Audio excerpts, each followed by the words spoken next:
দীর্ঘ বিরতির পর আমি চলে আসলাম আপনাদের মাঝে নতুন আরো একটি ভিডিও নিয়ে। আজকে কথা বলবো একসময় জনপ্রিয় অ্যাকশন ধর্মের সিনেমা সাত খুন মাফ, যেটা আমরা অনেকেই দেখেছি আবার অনেকেই দেখি নাই। দেখেছো, এখানেও চলে এসেছে। তাহলে চলেন আর বেশি কথা না বলে শুরু করা যাক আজকের সিনেমার কাহিনী। সাত খুন মাফ ছবিটি 2006 সালে 19শে মে মুক্তি পায়।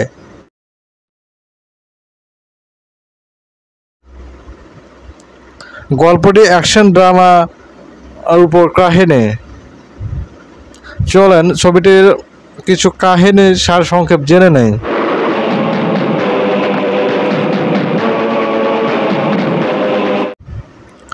ছবির কেন্দ্রীয় ঘটনা একাধিক হত্যার চারপাশে নামটাই ইঙ্গিত করে সাত খুন মাফ দেওয়া হয়। গল্পে একাধিক প্রাণহানির ঘটনা ঘটে এবং এগুলো কিভাবে ঘটে, কারা জড়িত, তদন্ত, প্রতিশোধ, রূপান্তর কাহিনীর মূল ঘটনা।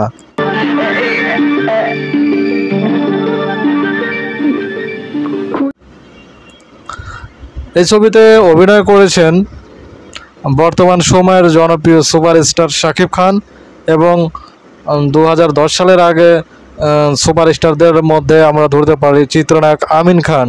তিনিও এই ছবিতে মূল ভূমিকায় অভিনয় করেন, কারণ ওই সময় চিত্রনায়ক আমিন খান মেইন চরিত্র অভিনয় করেন এবং শাকিব খান পার্শ্ববর্তী ভূমিকায় অভিনয় করেন, যেটা আমরা সবাই জানি।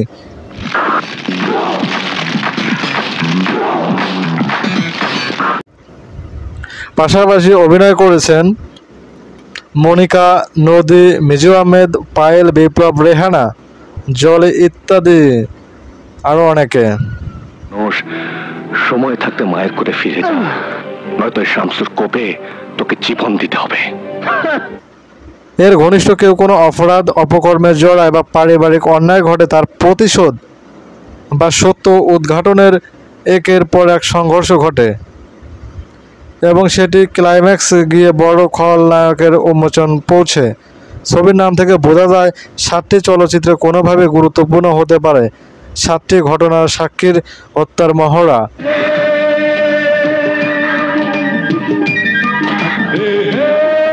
এই ছবিটি যারা দেখেছেন তারা বলতে পারবেন ছবিটি কেমন। এই ছবিটি রোমান্টিক এবং অ্যাকশন ধর্মী সিনেমা।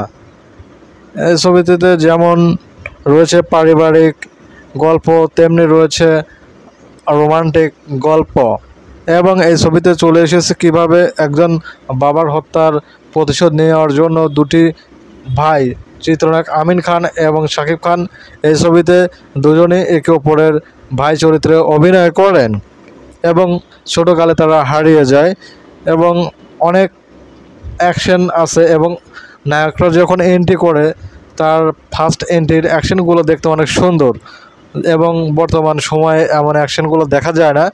যারা দেখেননি তারা দেখে আসতে পারেন, কারণ ছবিটিতে অনেক কাহিনী আছে এবং অনেক শিক্ষণীয় বিষয়ও রয়েছে।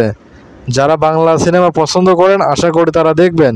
এটা ইউটিউবে সার্চ দিলে পেতে পারেন আপনারা, কারণ ইউটিউবে অনেক চ্যানেলে এই ছবিটি আপলোড দেওয়া আছে।